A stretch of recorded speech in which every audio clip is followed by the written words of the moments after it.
Avec Loïc Delamournay, notre correspondant permanent à Londres, de ce qui fait le buzz là-bas en Grande-Bretagne. Il ne parle que de ça, non seulement les journaux, la télévision, partout. C'est une biographie de David Cameron, la jeunesse du Premier ministre, notamment quelques épisodes sexuels croustillants dont je personnellement vous épargnerai le détail. Loïc va le faire.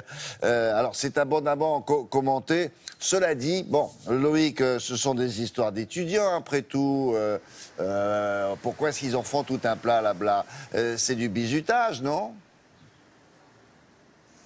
Oui, William, bonjour, vous avez raison, c'est du bizutage. En fait, il faut savoir qu'ici, au Royaume-Uni, en Angleterre, il y a des clubs étudiants qui sont très puissants, très anciens. Par exemple, l'un d'entre eux assez célèbre s'appelle le Bullingdon Club, à qui a appartenu David Cameron, ainsi que Boris Johnson, le futur maire de Londres, quand ils étaient étudiants. Alors, ce sont des clubs réservés aux riches étudiants.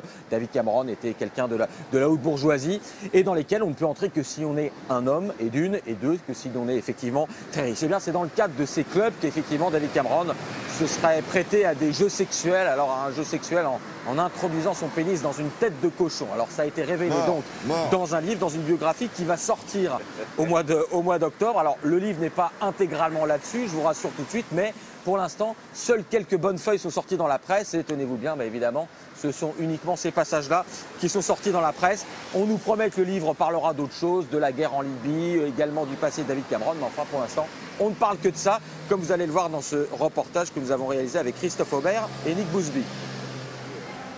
Dans les grands scandales politiques de l'histoire, il y a eu le Watergate de Nixon ou l'Irongate de Reagan. Il y aura désormais le plus modeste Piggate, le scandale du cochon de David Cameron. En révélant que le Premier ministre a, dans un jeu étudiant, introduit son pénis dans une bouche de cochon mort, la biographie de David Cameron a offert un défouloir inespéré à toute la presse.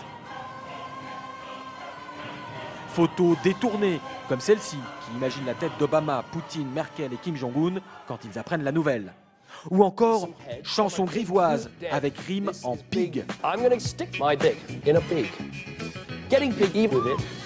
La créativité d'Internet a pris le relais avec délectation. Derrière le jeu au goût discutable, c'est l'appartenance de l'étudiant Cameron au club privé réservé aux plus riches qui pourrait poser un problème plus politique à David Cameron. De leur côté, les deux auteurs de la biographie affirment, avec un peu de mauvaise foi, que le livre ne se limite pas à cette anecdote. Je crois profondément que les livres politiques ne doivent pas être excessivement ennuyeux et sérieux. Sinon, ils ne seraient lus que par un tout petit nombre de personnes. Je ne crois pas qu'on doive donner à cette histoire une telle importance. Il ne s'agit que d'une petite anecdote dans un livre de plusieurs centaines de pages. Pour les Britanniques, cette affaire n'est étonnamment pas si nouvelle. Elle rappelle par pure coïncidence une célèbre série télévisée anglaise, Black Mirror. Dans cette série, une princesse de la famille royale britannique est enlevée.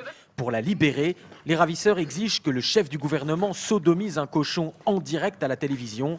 Les scénaristes assurent qu'ils n'avaient jamais eu connaissance de la vraie histoire du vrai Premier ministre.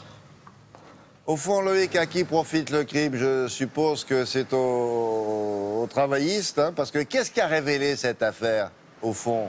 On le sait, ça? C'est quelqu'un qui lui voulait du mal, non?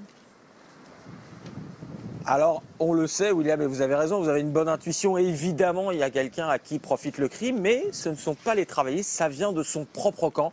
En fait, regardez, les journaux l'ont très clairement dit, revenge, c'est une vengeance de ce monsieur que vous voyez sur la une de ce journal. Il s'appelle Lord Ashcroft, c'est l'un des deux auteurs du livre, et c'est un ancien conservateur, un ancien haut cadre du parti conservateur qui, pendant des années, a financé très largement le parti conservateur. Il a donné plus de 13 millions d'euros, notamment pour faire élire David Cameron.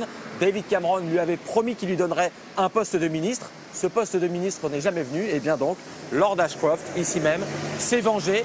Et voilà, vous savez, on n'est jamais aussi bien trahi que par les siens. Voilà, évidemment. Merci beaucoup. Cela dit, les faits demeurent, effectivement. C'est très méchant ce qu'il a fait, mais les faits existent.